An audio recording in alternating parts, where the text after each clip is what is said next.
pardon, il dit non. Pourquoi? Il dit parce que je n'ai senti aucun stress en eux. Aucun stress en eux. Au contraire, j'avais l'impression que c'était des personnes qui voulaient que je les en parle. Et à ce niveau, je fais tuer l'être fort en moi pour le tuer. Cette partie du livre m'a effrayé. Il dit, il n'a senti aucun stress en eux.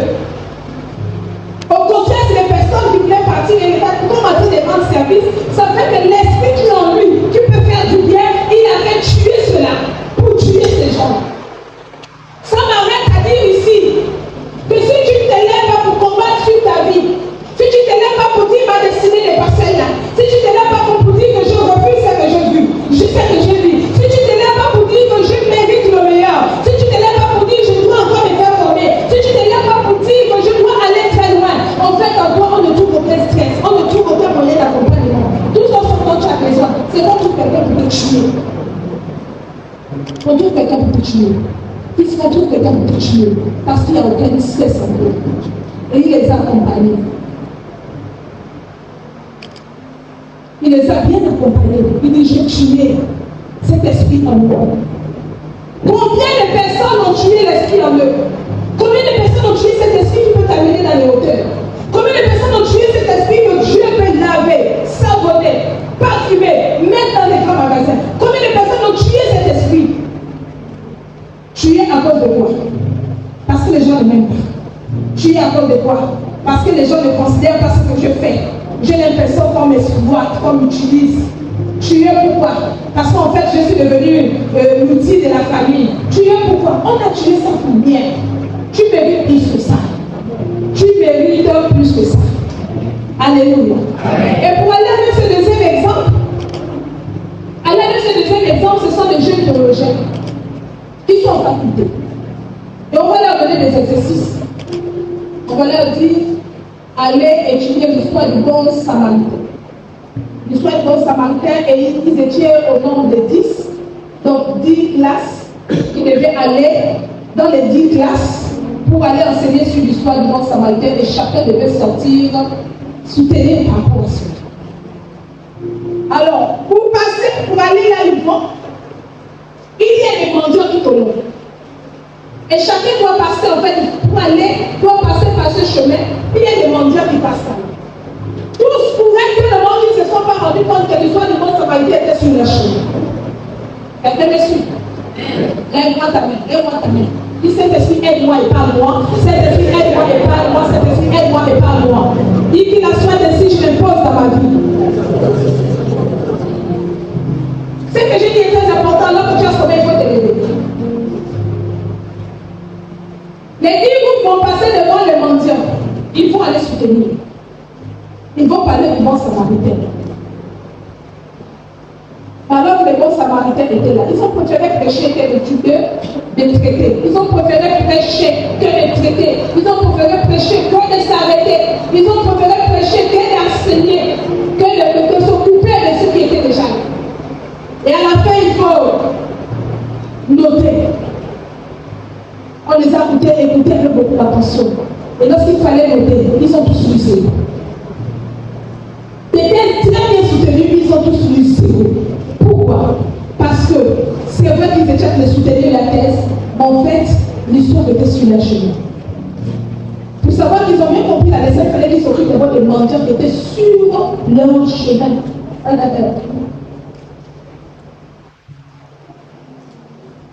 C'est ton histoire. Tu préfères aller loin là-bas. Tu préfères aller toucher les choses qui te dépassent. Aller chercher les choses qui te dépassent. Moi, il faudrait que je voyage. Moi, il faudrait que je me marie. Moi, il faudrait que. Alors que ta propre vie même là, tu n'arrives même pas à la contrôler. Tu es une folle, un fou. Amen. Moi, quand je vais voyager, je vais voyager. Mais en fait, tu es folle, tu es fou. Amen.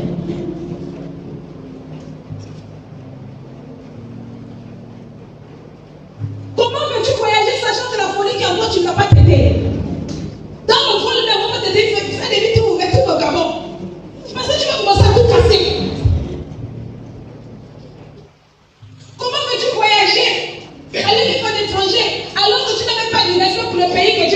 Lorsque tu vas commencer à les étudier, quand toi tu sors pour pardon, on ne peut pas les aborder avec tout. C'est la folie. La folie. On préfère aller régler ça loin. On les juge loin, mais très loin. Mais lorsqu'on est chez nous, dans notre propre maison, dans notre propre vie, on est incompétent. Très incompétent. De telle sorte qu'on se pose même la question, en fait, qui est ici?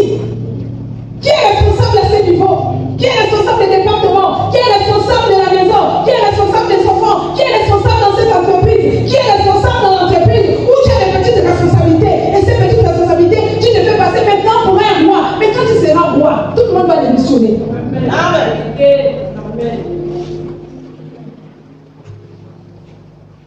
Est-ce que vous célébrez l'instant?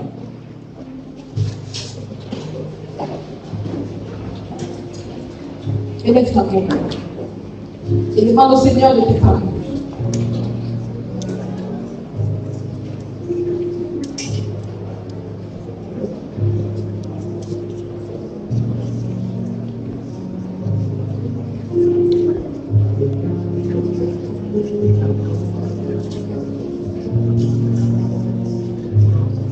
Amen. Est-ce que tu peux ouvrir tes oreilles pour écouter ce que je vais dire? Ça peut aller? Les païens conseillers sont à la recherche du salut. Ils ont besoin de croiser, de rencontrer le salut. Mais au niveau où nous sommes, au niveau où tu es, tu as besoin de transformation. Amen. Parce que tu as dépassé le niveau du salut. Je vais te conseiller de bien honorer la parole. De bien honorer la parole.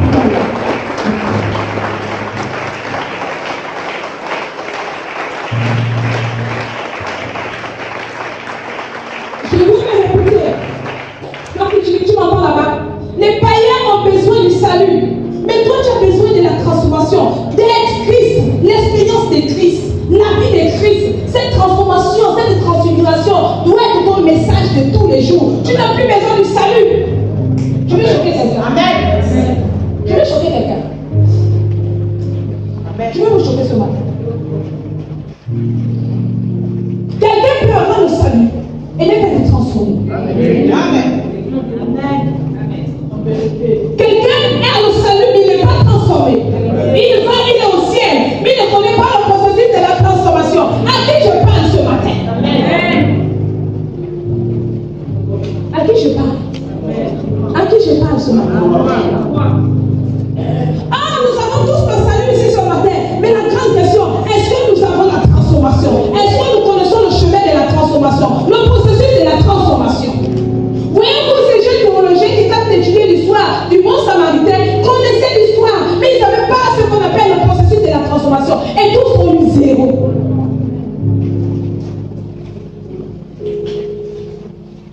Et pourquoi maintenant nous les combats? Ma fille, elle est libre. Nous les menons tout simplement parce que nous pensons que tout le monde est transformé. Pourquoi je ne vous comprends pas à ce niveau? Parce que je me dis, j'ai établi des anciens, des pasteurs ou autres. Je me dis, à ce niveau de responsabilité, tu es censé être transformé, me comprendre. Nous ne comprenons pas parce qu'en fait, je comprends, vous êtes encore au niveau du salut. Et puis, si nous sommes au niveau du salut, nous nous contentons comme des personnes qui ont cherché le salut. Savez-vous ce que c'est salut? Sans eux. Mariage, c'est salut. Guérison, c'est salut. Délivrance, c'est salut.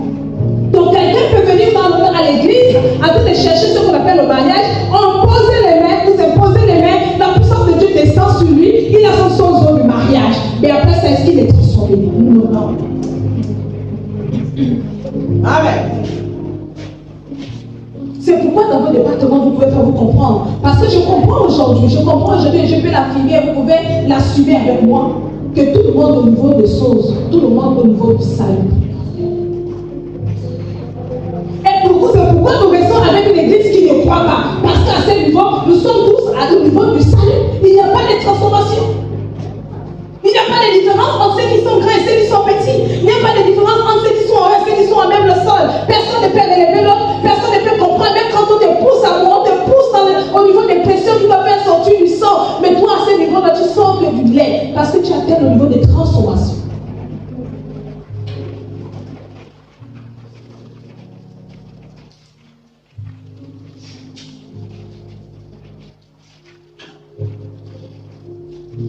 nous serons au ciel. Tous nous n'aurons pas les mêmes pouvoirs. Ma fille Danielle, nous serons tous au ciel. Nous allons trouver papa Abraham en train de chanter les éloges. Certainement, il va te recevoir dans sa voix. Certainement, Floris, fils, nous serons au ciel et tu vas trouver Jacob. Peut-être que tu me trouveras dans la nuée des saints. Mais la grande question au niveau de la transformation, quand on sera de nous donner des places, quelle a été ta transformation sur la terre? Si ce message te fait du bien, je veux que tu t'aimes au ciel. Si ça te fait du bien, je veux que tu viennes t'aimer au ciel. Et certainement tu as fait des choses à dire à Dieu. Certainement tu as fait des choses à dire à Dieu.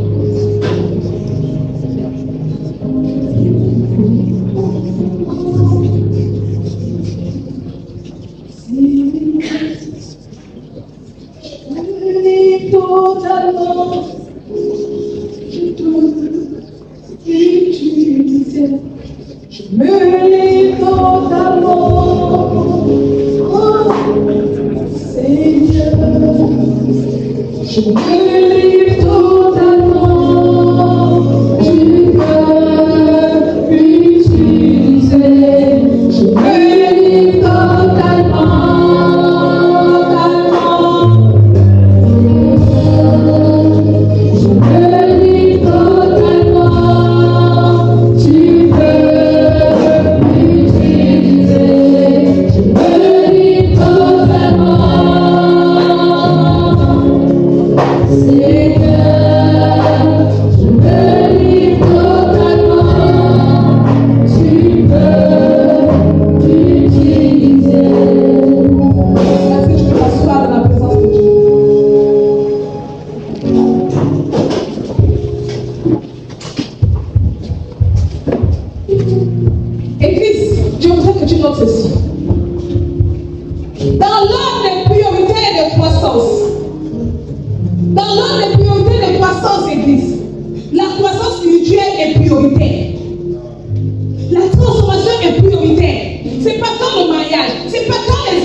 Préparation du prochain travail, préparation de la prochaine promotion, préparation de la prochaine maison, préparation de la prochaine richesse. Alors que ces choses arrivent dans tes mains, en même pas quelques temps, même pas quelques minutes, le diable t'arrache parce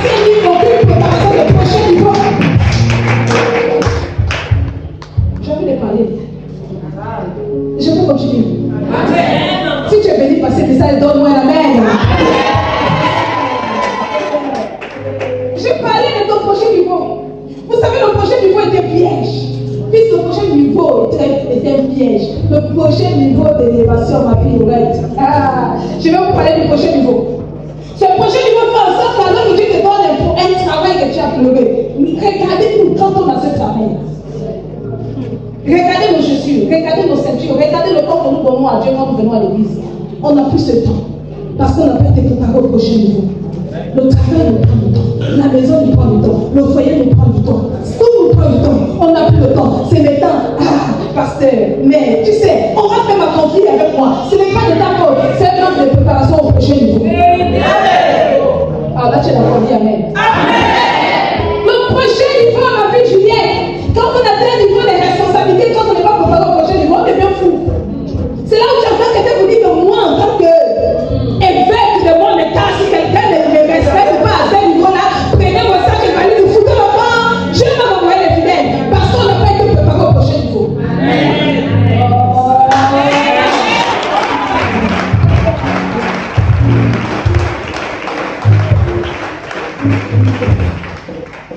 Je parle de ton prochain niveau. Vous savez, il y a un secret derrière le prochain niveau. C'est quoi le secret qu'il y a derrière le prochain niveau? C'est les combats qui sont cachés. Les combats, même si vous priez, vous ne les verrez pas. Parce que ces combats-là vont vous casser pour que vous descendez d'abord, vous touchez encore le sol et vous recommencez les prières. Seigneur, tu me donnes. Je te jure que je serai fidèle. Oh Seigneur, je te demande pardon. Je n'ai pas été fidèle, c'est l'esprit de Dieu. J'ai manqué à mes responsabilités. Mais Seigneur, comprends que je suis un pécheur. Mais Seigneur, viens me bénir. J'ai appris d'aimer, c'est vrai. Seigneur, j'ai appris, enseigne-moi de voir et tu verras. Donc tu seras très content de ton intelligence. Et cette intelligence a le droit de s'épanouir. A le droit de t'apporter tout ce que Dieu a déposé depuis le ventre de ta mère. Mieux, je comprends pourquoi il a dit à Jérémie, avant que tu ne sois, je te connaissais. Projet de bonheur et non de malheur. Et à un moment donné, je me suis dit, projet de paix parce qu'il faut que je me marie. Projet de paix parce qu'il faudrait que je construise des maisons. Projet de paix parce qu'il faudrait que je voyage. Et après, quand je vais réfléchir, je me suis dit, non, projet de paix commence dans ton intelligence. Projet de paix commence par les visions fortes que je te donne. Projet de paix parce que ces visions, lorsqu'elles se réalisent, c'est moi qui suis dans ce qui se réalise. Et je tire la gloire de ce que Dieu. Vous êtes là et vous êtes ces intelligences. Aucun sorcier ne peut arrêter l'étoile de quelqu'un. Aucun sorcier. L'impact se trouve dans le stress qu'il met dans ton cœur. Mais en ce qui concerne l'étoile que Dieu t'a donnée, aucun sorcier, je te mets au défi, ne peut l'arrêter. Ce que Dieu a déposé à toi, c'est tellement fort qu'il ne peut pas t'arrêter. Je suis venu pour verser l'église parce qu'après ce que j'ai entendu, qu'il y a des riches ici. Il n'est pas normal que nous nous suffisons au salaire. Encore ce que j'ai entendu, il y a des hommes d'affaires ici, il y a des femmes d'affaires ici. Il n'est pas normal que vous vous suffisez à ce que vous avez.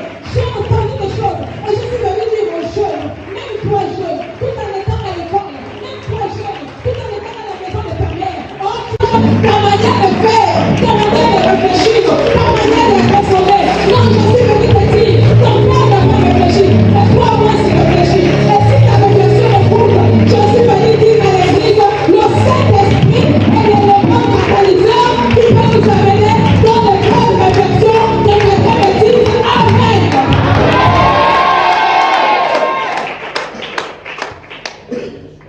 Est-ce qu'on peut avancer?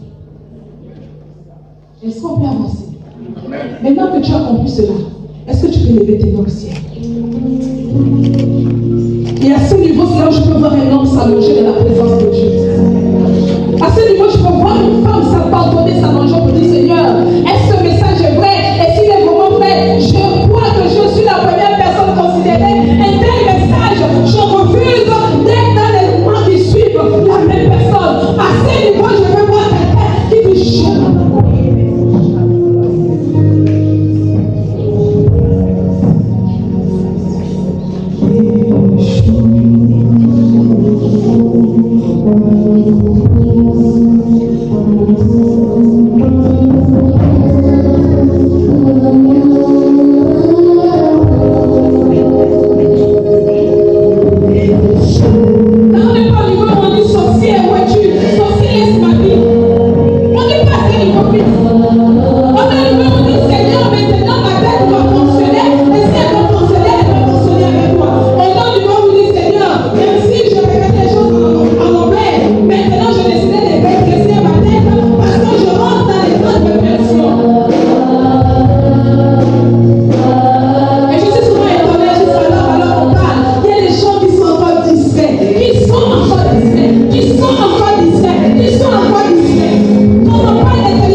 s'ouvre dans cette église.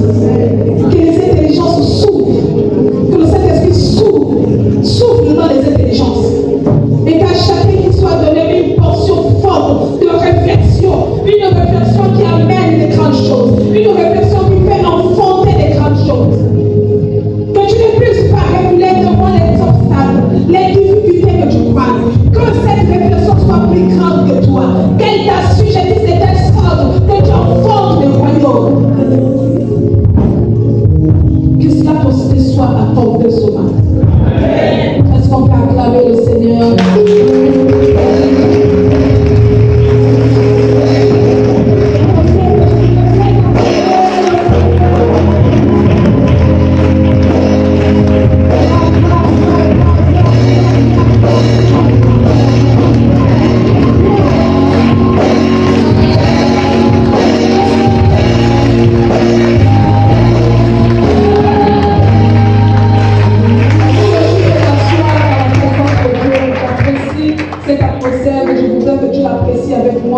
Et si tu es d'accord avec, donne-moi 3 fois Amen. Je vous salue dans le précieux nom de Jésus. Sois béni, Fils. Alléluia. Que le Seigneur soit béni ce matin. Merci au chantre. Je voudrais que vous lisiez avec moi Éphésiens 5, verset 15 à 16. Éphésiens 5, verset 15 à 16. Faites donc bien attention à la façon dont vous vous conduisez. Ne vous comportez pas comme des fous. Ne vous comportez pas comme des fous. Ne vous comportez pas comme des fous, mais comme des sages. Rachetez le temps car les jours sont mauvais. Je vais venir pour toi. Faites donc bien attention à la façon dont vous vous conduisez. Ne vous comportez pas comme des fous, mais comme des sages. Comme des sages. Rachetez le temps car les jours sont mauvais. Mets-moi tes mains sur la tête. Et déclame avec moi. La grâce de Dieu. La faveur divine. Descend sur moi. Que la folie de ce monde quitte mon cœur. Je le déclare. Au nom de Jésus. Que la folie de ce monde quitte mon cœur. Colossiens 3, verset 2 dit: attachez-vous aux réalités d'en haut et non à celles qui sont sur la terre.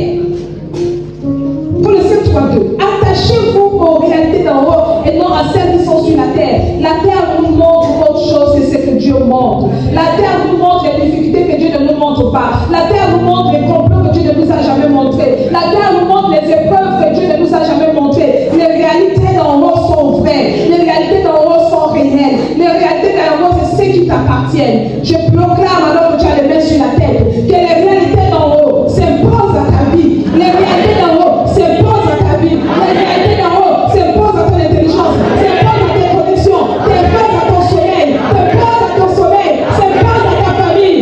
Et je condamne les réalités de la terre. Quelqu'un dit Amen. Est-ce qu'on peut acclamer notre Dieu?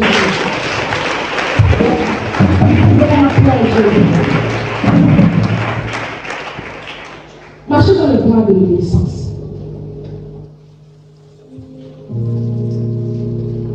Nous allons éviter tout au long de ce mois le pesant. C'est un mot anglais. J'ai dû chercher, je parle pas anglais. Pesant. Pourquoi le pesant? Les anglophones parlent du pesant lorsque vous êtes en pleine communication importante entre deux personnes, vous êtes assis sur une table et vous êtes en train de communiquer. Plus que ton téléphone sonne, ça t'amène à rompre la communication que tu avais avec la personne qui est en face de toi. Et te voilà en train de reprendre le téléphone. Voyez-vous, ceci, c'est un entretien d'embauche, une bonne nouvelle, quand l'État te l'est annoncé. Le fait que brusquement tu aies rompu cette conversation, ça fait en sorte que tu perds beaucoup de choses. Je l'amène dans le système, on va dire, céleste ici, de cet enseignement en disant, plusieurs d'entre nous utilisons beaucoup le paiement. Où chaque fois que Dieu nous appelle dans sa présence, parce qu'il veut que nous communiquons, brusquement, cette communication s'arrête. Où Dieu est en train de vouloir impacter les choses dans ton esprit, ma fille, assieds-toi. Brusquement, cette communication s'arrête. Ou Dieu va te dire, est-ce que tu sais que demain j'ai rendez-vous avec toi à 10 heures parce que nous allons nous entretenir, dire des choses. Et pendant que Dieu t'est rentré dans cet entretien avec Dieu, brusquement quelqu'un t'appelle. Ou en fait, au moment où Dieu va te dire, aujourd'hui je sors parce que je vais ouvrir mon magasin, c'est là où ça commence. Brusquement, c'est là où la communication s'arrête. Parce qu'il y a quelqu'un qui te dit, j'ai mal à la tête, je suis malade, les enfants ne vont pas bien, il y a rupture. La rupture de ce cordon n'est pas une bonne chose pour nous. Brusquement, ça s'arrête également au niveau de l'enseignement. Alors nous parlons des mois importants. Un mois important où nous voulons renouveler notre intelligence. Et brusquement, ça va s'arrêter. Alors ce matin, tu t'as dit, Seigneur, bénis-moi, renouvelle mon intelligence. Et quand tu vas sortir d'ici, brusquement, ça s'arrête. Je refuse que ça s'arrête cette année. Amen. Je refuse que ça s'arrête en ce mois-ci. Amen. Je refuse que ça s'arrête au nom de Jésus. Amen. Il est très important, Église, au stade où nous sommes arrivés, que chacun de nous prenne conscience que la plus grande richesse que Dieu puisse nous accorder,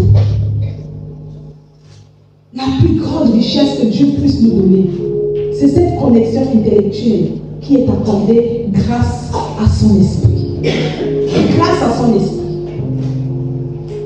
C'est là où ce chant peut paraître réel. Que le faible dise, je suis. Que le pauvre dise, je suis. Pensez-vous que à quel moment de ce chant est réel? C'est tout simplement quand le faible réalise qu'il ne peut rien réaliser sans le Saint-Esprit, il ne peut rien réaliser avec sa propre force, que dans la présence de Dieu, il se trouve comme en train de voyager et Dieu est en train d'imposer des lois et des principes. Et Dieu met son esprit sur lui et ces choses sont en train de se réaliser. Le peuple peut s'arrêter pour dire, je suis fort, je suis riche, je suis fort, je suis riche. Il y a trop d'intelligence dans cette église. Il y a trop de force dans cette église que lorsque je vous entends parler, lorsque j'entends parler pharisien, lorsque je l'entends, il y a trop d'intelligence dans cette église, il y a trop de force dans cette église. Mais en fait, la force et l'intelligence que vous avez est comme noyée dans un vase.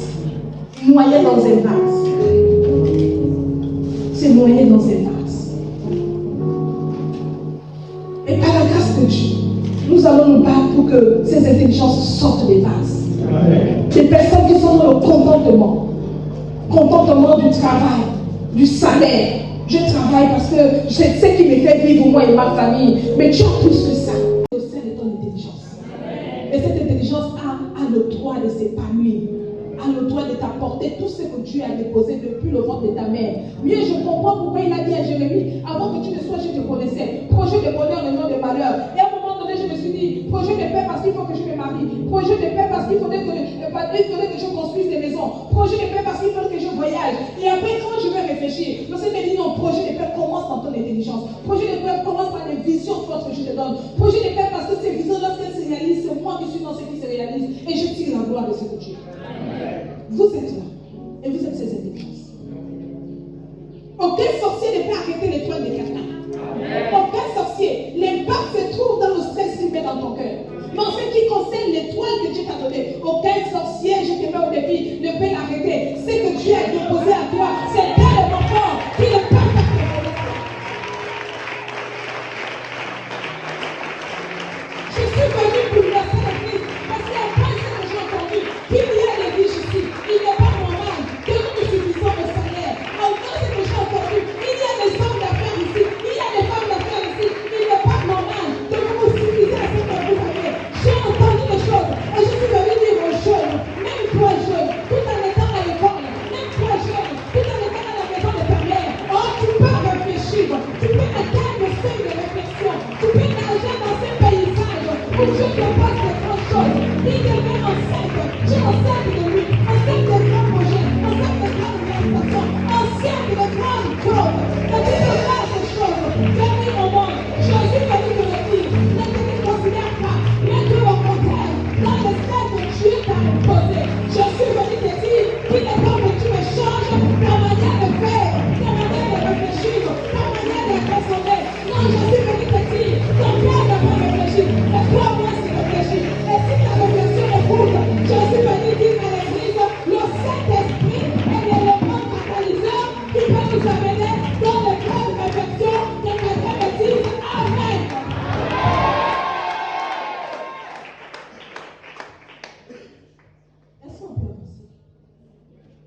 Est-ce que tu peux lever tes mains au ciel? Et à ce niveau, c'est là où je peux voir un homme s'allonger dans la présence de Dieu. À ce niveau, je peux voir une femme s'abandonner, s'allonger pour dire Seigneur, est-ce que ce message est vrai? Et s'il est vraiment vrai, je crois que je suis la première personne considérée. Un tel message, je refuse d'être dans les mois qui suivent la même personne. À ce niveau, je veux voir quelqu'un qui dit je m'abandonne.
Que les intelligences s'ouvrent.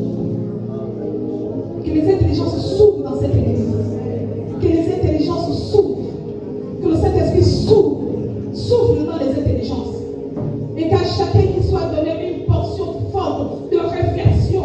Une réflexion qui amène des grandes choses. Une réflexion qui fait enfanter des grandes choses. Que tu ne puisses pas reculer devant les obstacles, les difficultés que tu crois. Que cette réflexion soit plus grande que toi. Qu'elle t'assujettisse de telle sorte que tu enfantes le royaume. Que cela te soit accordé ce matin. Est-ce qu'on peut acclamer le Seigneur?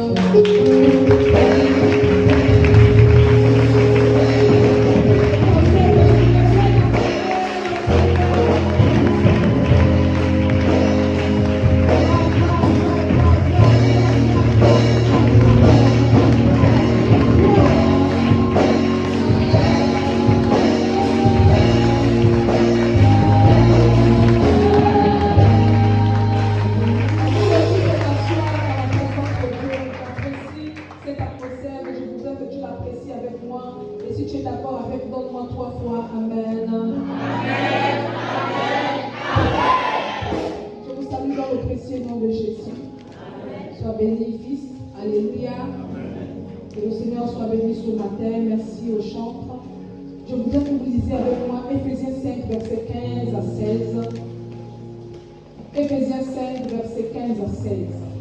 Faites donc bien attention à la façon dont vous vous conduisez. Ne vous comportez pas comme des fous. Ne vous comportez pas comme des fous. Ne vous comportez pas comme des fous, mais comme des sages. Rachetez le temps car les jours sont mauvais. Je vais relire pour toi. Faites donc bien attention à la façon dont vous vous conduisez. Ne vous comportez pas comme des fous, mais comme des sages. Comme des sages. Rachetez le temps car les jours sont mauvais. Mets-moi tes mains sur la tête. Et réclame avec moi. La grâce de Dieu. La faveur divine.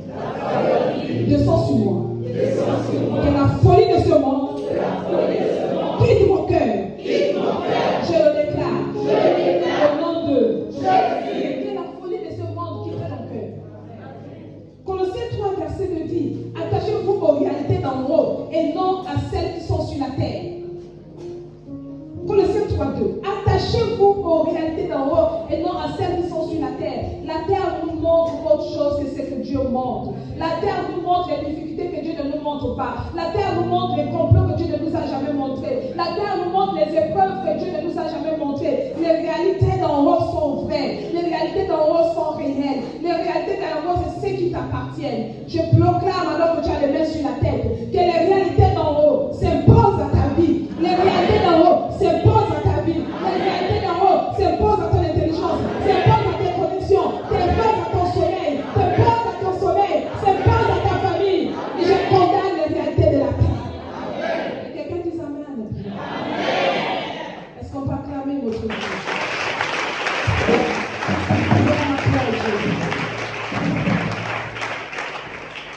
Marchez dans les bras de l'obéissance.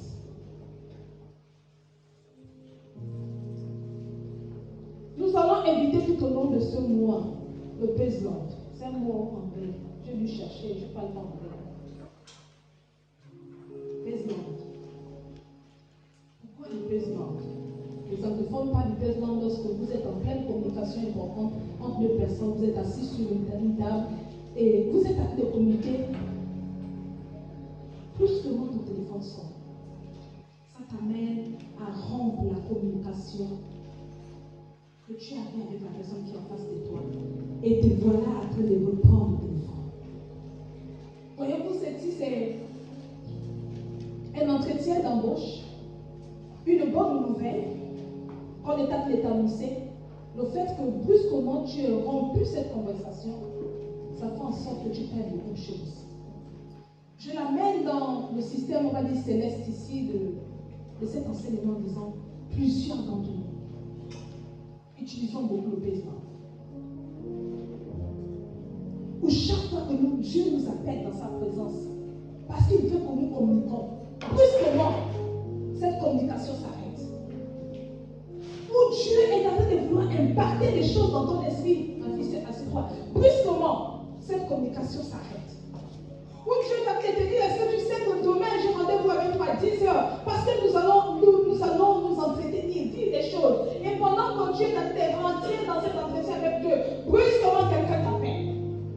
Ou en fait, au moment où Dieu t'a dit, aujourd'hui, je sors parce que je dois ouvrir mon magasin, c'est là où ça commence. Brusquement, c'est là où la communication s'arrête.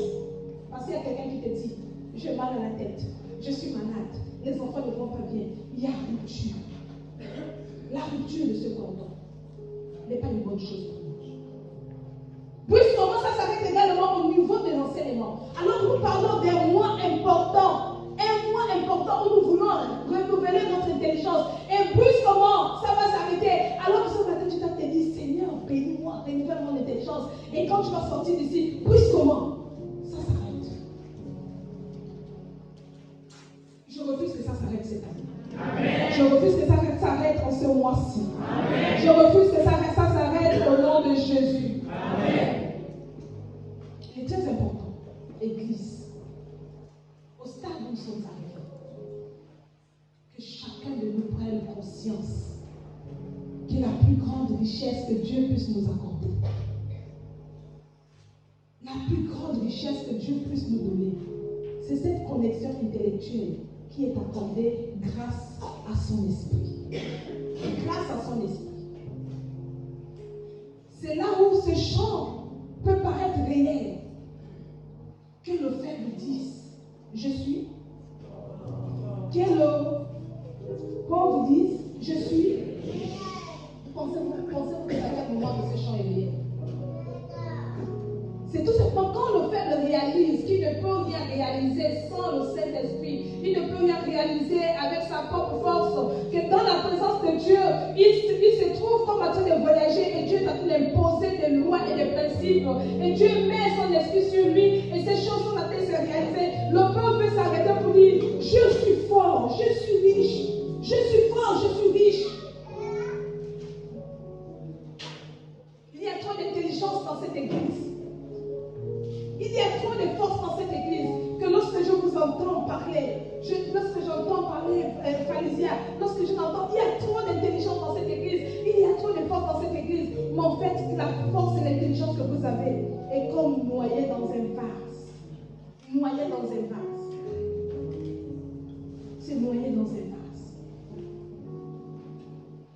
Et par la grâce de Dieu, nous allons nous battre pour que ces intelligences sortent des vases.